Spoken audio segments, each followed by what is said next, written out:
The Stoic philosopher Epictetus once said, "Freedom is the right use of reason."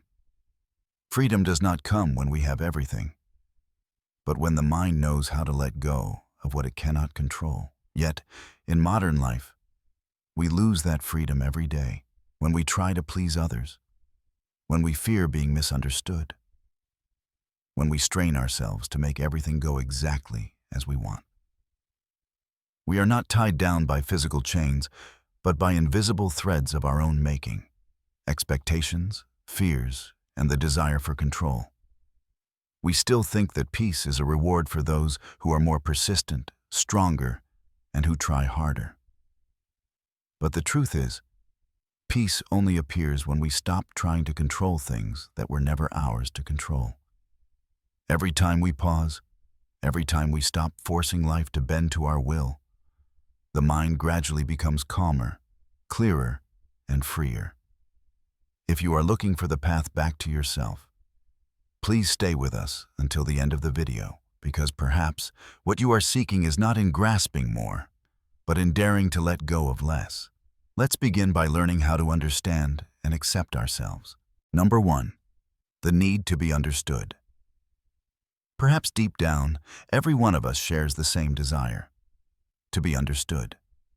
We want others to grasp who we are, listen to us, and agree with us. Thus, when we are misunderstood, when our words are twisted, or when our kindness is taken for granted, we react as if it were a betrayal. We try to explain, to prove, to clarify, hoping that others will finally see us.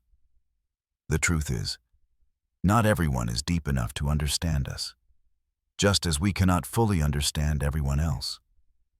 And demanding understanding from everyone, in reality, only makes us lose our own peace of mind.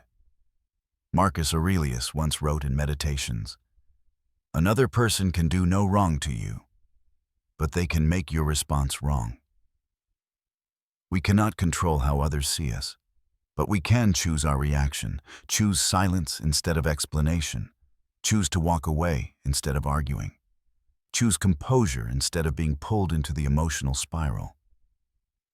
Sometimes, silence is not giving up, but a form of freedom. Because the truth does not need to be defended with noise. Time will clarify what needs to be clear, and we simply need to continue living true to our nature. When we stop needing external validation, we truly return to our inner worth, where self-respect needs no proof and peace does not need to be sought. Number 2, the desire to control everything. We often believe that if we can control everything, we will find peace. But the paradox is, the more we try to control, the more we suffer. Because this world has never operated according to anyone's will, and humanity's greatest anxiety begins with the illusion that we can make everything go the right way. We organize, plan, calculate every step, only for those calculations to become a burden, weighing down our own minds when life changes course.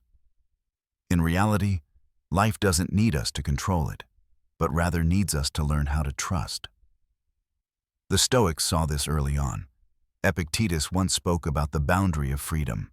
Some things are within our control, and some things are not.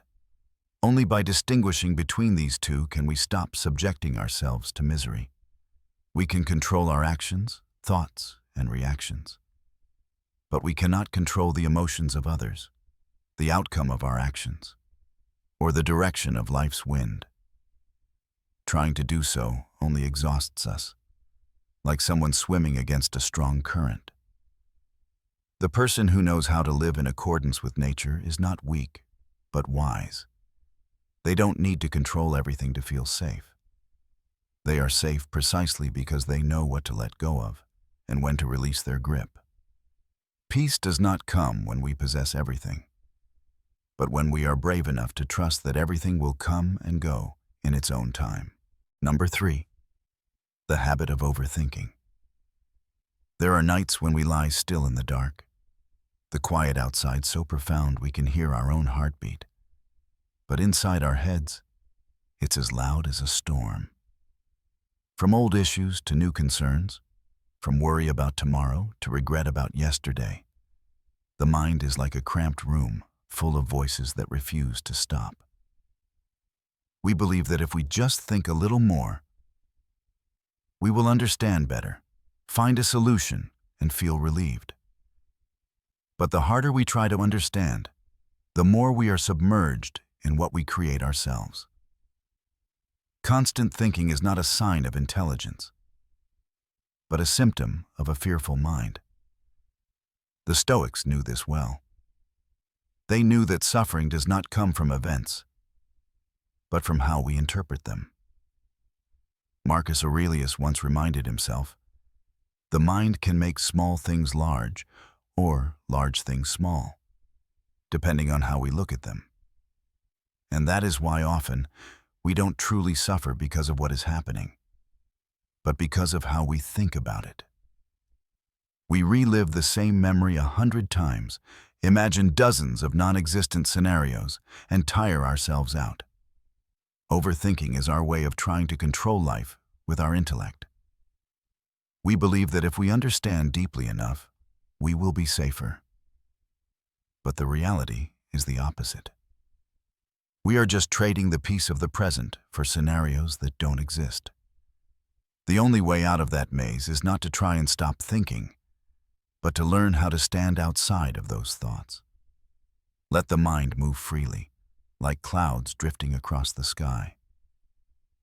When we stop treating every thought as a command to be obeyed, the mind will naturally restore its inherent stillness, like a lake surface that only reflects the sky when the water stops being disturbed. That is when we realize not everything needs to be understood, and it doesn't need to be right or wrong. The mind just needs to be still enough to observe, and everything will clarify itself. Number 4, the need for external validation. Have you ever asked yourself, whose will are you living by?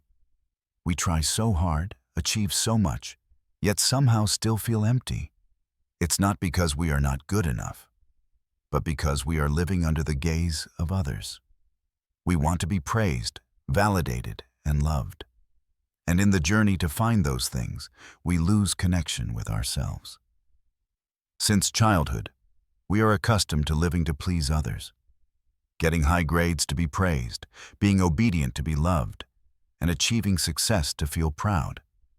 And as adults, that habit doesn't disappear. It just takes on a new form, a ceaseless effort to prove our worth. We work more, strive further, but sometimes not out of a desire for growth, but out of the fear of being left behind. And in that fear, we gradually forget the real reason why we started. The Stoics called this mental dependence, a type of bondage we willingly accept. Marcus Aurelius reminded himself, "Don't let your soul be dependent on the thoughts of other people." Because when we allow others to define our worth, we also hand them the power to hurt us. There is no burden as exhausting as constantly trying to please everyone.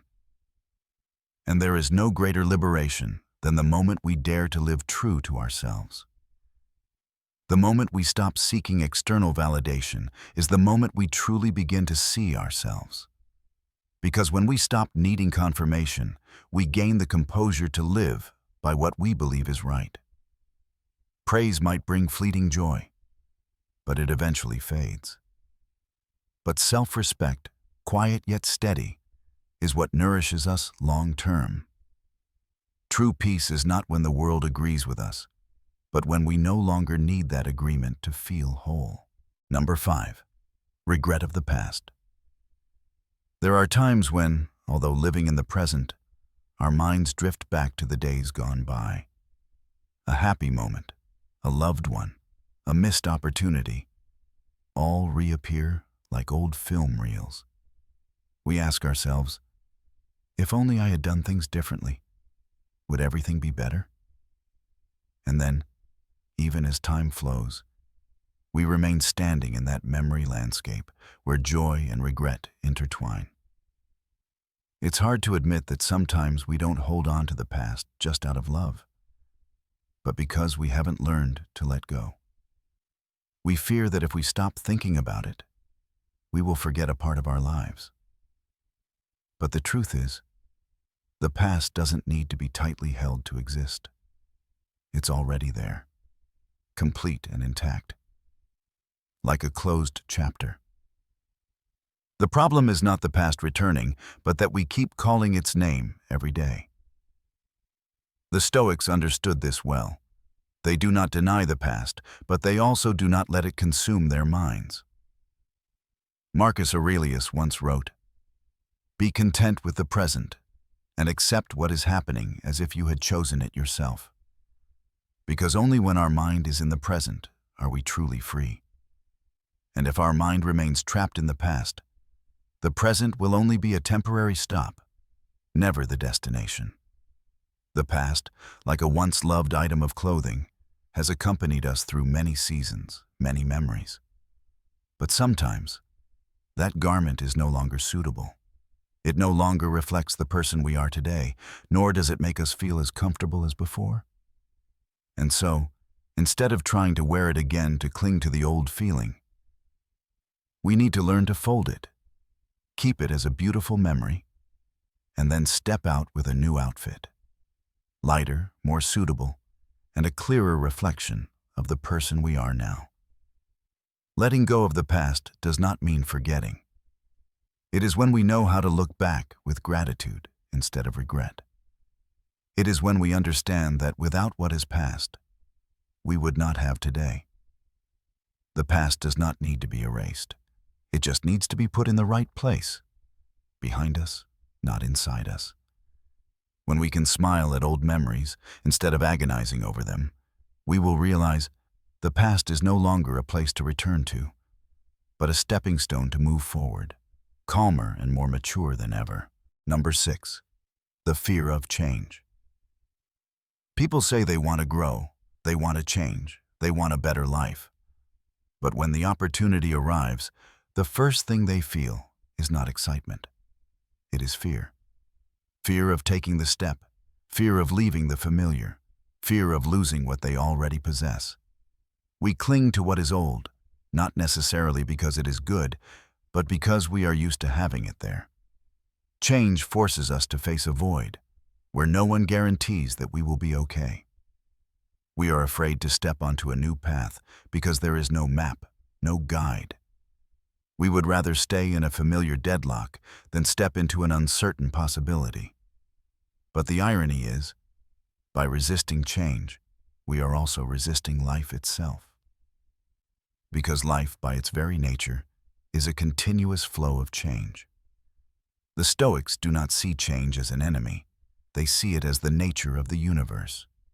Trees shed their leaves, the wind changes direction, and the old season quietly passes to make way for the new. So why are we afraid of change when we ourselves were born from it?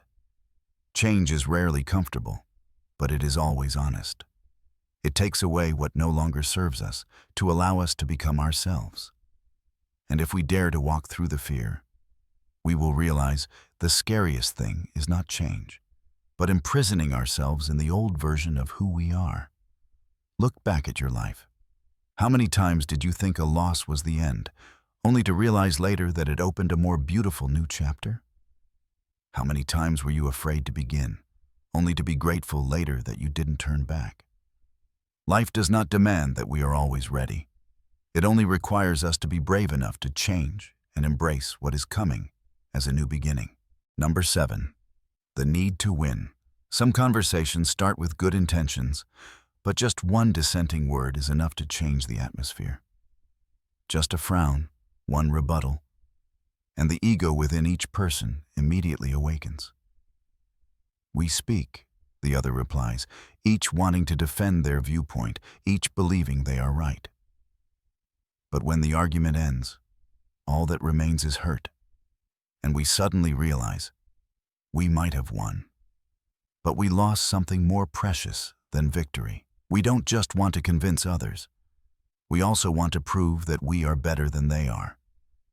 In every attempt to be more right, smarter, or stronger than others, deeply hidden is the fear of being underestimated, devalued, or seen as weak.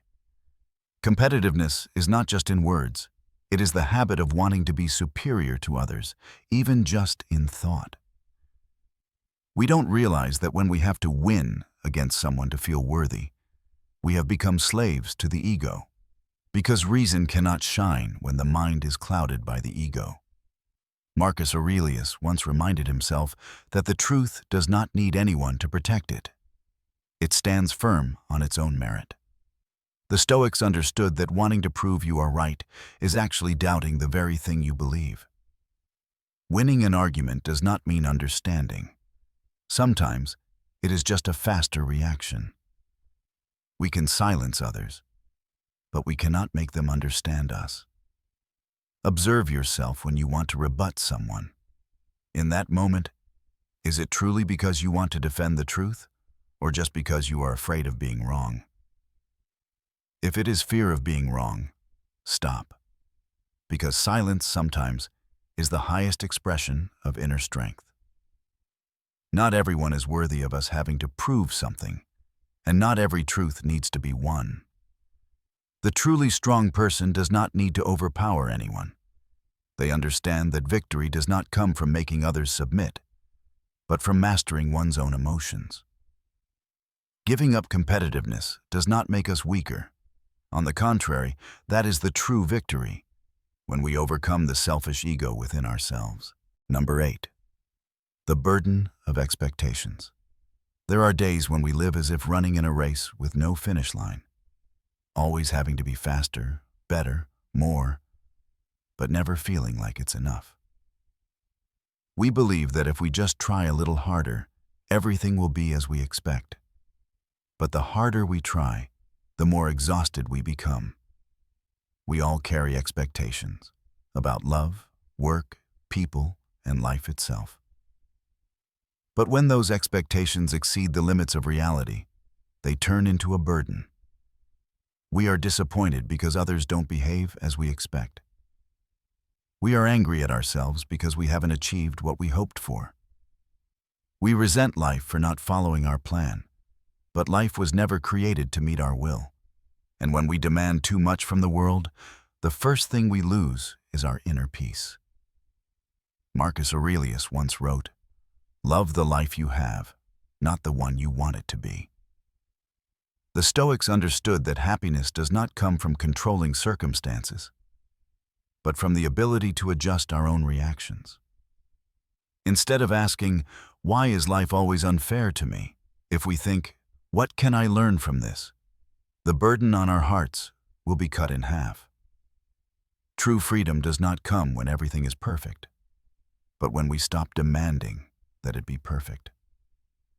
We cannot make the wind blow as we wish, but we can adjust the sails to let the ship reach the shore. When we stop forcing things, life naturally becomes lighter. Peace does not come when everything goes our way, but when we are stable enough to accept what is happening. Number 9. The voice of comparison. We are living in an era where the noise doesn't come from the outside, but from inside the mind. Every day, we see hundreds of different lives through a small screen. Someone happier, wealthier, more successful. And unconsciously, we begin to compare. We no longer see our life as a unique journey, but as an invisible race, where our self-worth is measured by the position of others.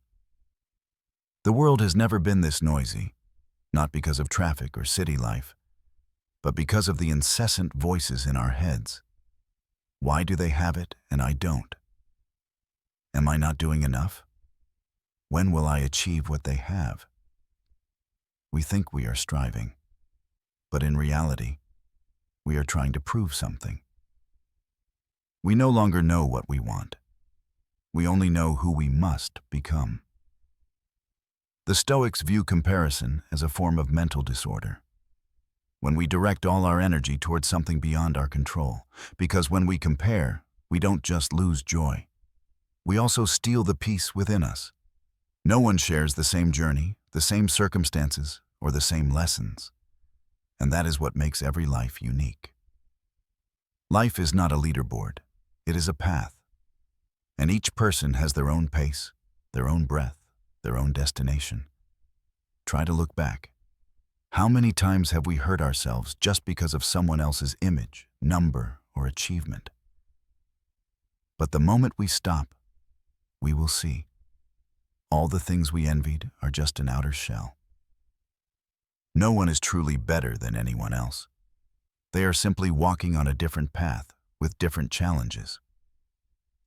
When we stop viewing life through the lens of others, we begin to see the beauty in our own journey. Happiness is not about going faster than someone else, but about going slowly enough not to lose yourself along the way. All comparisons are flawed because no one has the same starting point. Don't try to be anyone else. Strive to be the clearest version of yourself. Number 10. The need to rush. In the morning, the city is still hazy, yet the flow of people is already jammed on the roads. Everyone is rushing. Rushing to eat, rushing to talk, rushing past each other as if time is holding a whip, urging them forward. A day is no longer a journey, but merely a list of tasks to complete.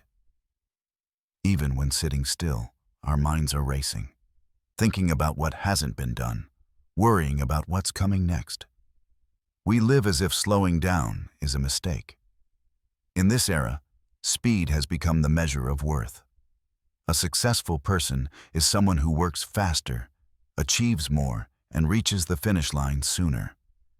And in that invisible race, we lose the most precious thing, the very moment unfolding before our eyes. We live so fast that we forget to feel.